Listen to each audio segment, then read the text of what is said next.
Thank you, Mr. Speaker. I rise in strong support of Chuy Garcia and against this resolution, and I am in fact appalled at the hubris behind all of this.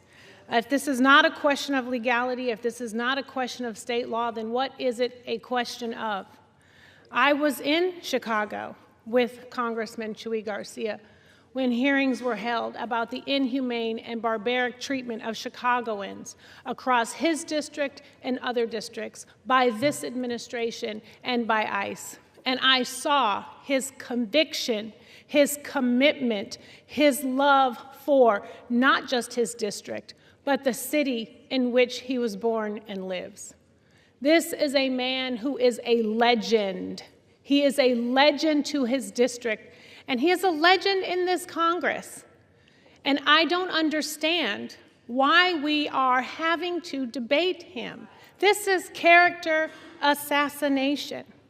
My question is this the most significant aversion that has happened this year? We have an administration that is starving poor children. We have an administration that is involved in unauthorized strikes in countries around the globe.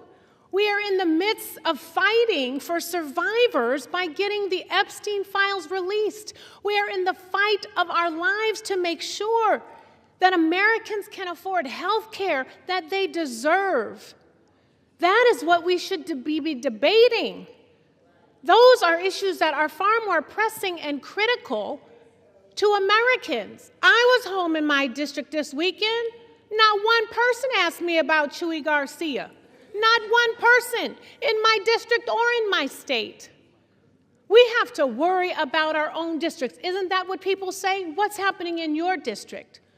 Worry about your own district.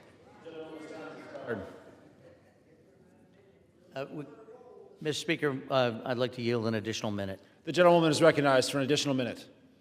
So I would just ask that we get back to that. And I'm going to have to say, this Democratic intra-party fighting is not what any of us want, and it's not what the American people deserve.